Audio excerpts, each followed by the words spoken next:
हे अर्जुन, तुम शिष्य बनकर मेरी शरण में आए हो, इसलिए यहां तक मैंने तुम्हें ज्ञान योग अथवा सांख्य योग की शिक्षा दी है।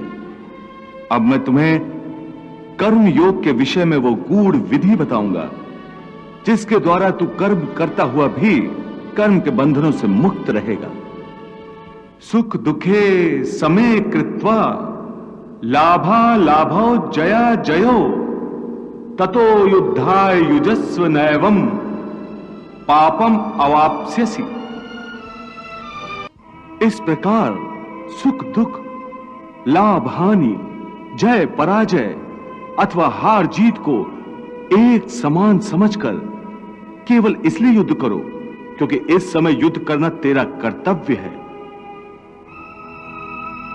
और यदि इस मानसिक वृत्ति से इसे अपना धर्म समझकर युद्ध करोगे तो तुम्हें उसका पाप नहीं लगेगा। ये क्या कह रहे हो केशव कि युद्ध करके पाप नहीं लगेगा? युद्ध में तो इतनी हिंसा होगी, लाखों प्राणियों की हत्या होगी, फिर मनुष्य उसके पाप से कैसे बचेगा? यदि कोई भी कार्य निष्काम कर्म योग की रीत से किया जाए तो ना उसका पाप लगता है और ना उसका पुण्य मिलता है। निष्काम कर्मयोग? हां, निष्काम कर्मयोग। ये कौन सा योग है माधव जो मनुष्य को पाप और पुण्य दोनों से मुक्त कर देता है? ये एक गूढ़ विद्या है पार्थ। जो इसके रहस्य को समझ लेता है वो इस संसार में रहते हुए भी, संसार के सारे कर्म करता हुआ भी कर्म फल के बंधन से मुक्त रहता है। ये बड़ी अनोखी बात कर रहे हो केशव। मेरी बुद्धि अभी तक इसको ग्रहण नहीं कर रही। क्योंकि तुम्हारी बुद्धि पर अभी तक आसक्ति का पर्दा पड़ा हुआ है। और जो निष्काम कर्मयोग मैं बता रहा हूं उसकी बुनियाद ही निरासक्ति के आधार पर रखी गई है। हे अर्जुन, इस निरासक्ति योग को समझ लोगे तो तुम्हारे जीवन में पूर्ण शांति आ जाएगी। हे माधव, इस योग की साधना कैसे करते हैं? इस योग के नियम क्या हैं? उसकी साधना के लिए कोई हजारों वर्षों की तपस्या की आवश्यकता नहीं। इसकी साधना तो एक ही क्षण में हो जाती है। एक ही क्षण में? हां, एक ही क्षण में। जिस क्षण में प्राणी अपने मन का रवैया बदल लेता है वही क्षण। परंतु हे केशव, कोई भी मनुष्य एक ही क्षण में आसक्ति को कैसे छोड़ सकता है?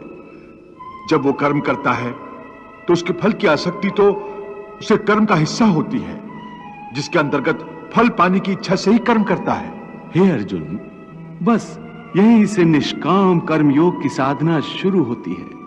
अर्थात तुमने कहा कि प्राणी फल पाने की इच्छा से ही कर्म करता है, परंतु निष्काम कर्मयोग यह सिखाता है कि फल पाने की इच्छा से नहीं, बल्कि अपना कर्तव्य पूरा करने के लिए, अपने धर्म का पालन करने के लिए कर्म करो।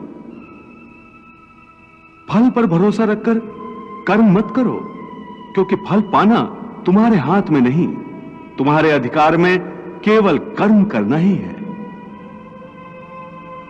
कर्मण्येवाधिकारस्ते मां फलेषु कदाचन मां कर्म फल हेतुर्भूर्मा ते संगोस्त कर्मणि। हे पार्थ, तुम कर्म कर सकते हो, कर्म करने का संकल्प कर सकते हो, परंतु इसका फल पाना तुम्हारे हाथों में नहीं है। हे मधुसूदन, मैं जिस काम का संकल्प करूंगा वो काम तो मैं करूंगा ही। जब भोजन करने का निश्चय करके बैठूंगा तो निवाला उठाकर मुंह में रखूंगा ही, तभी तो उसे खाऊंगा। यदि वो खाने का निवाला तुम्हारे प्रारब्ध में नहीं है तो उसे तुम मुंह तक तो ले जाओगे, परंतु उस ग्रास का एक दाना भी अपने मुंह में नहीं रख सकोगे। हे अर्जुन, केवल कर्म का संकल्प ही प्राणी के अधिकार में है, उसका फल प्राणी के अधिकार में नहीं है। वो कैसे? मैं बताता हूं कैसे। पार्थ, तनिक उस दृश्य की कल्पना कि नगर धनवान के सामने बड़े स्वादिष्ट भोजन की थाली परोसी गई है। थाली सोने की है, गर्मा गर्म व्यंजन भरे हुए हैं, जिन्हें देखकर वो बहुत प्रसन्न हो रहा है।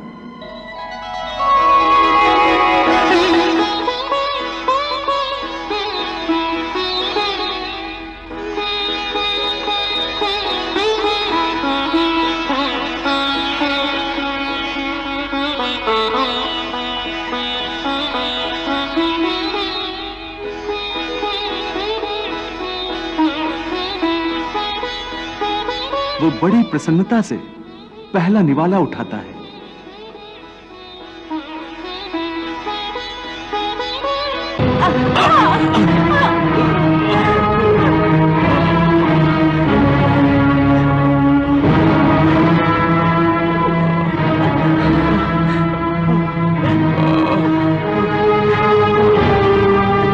देख लिया कि प्रारब्ध में ना हो तो मुंह तक पहुंचकर भी निवाला छिन जाता है।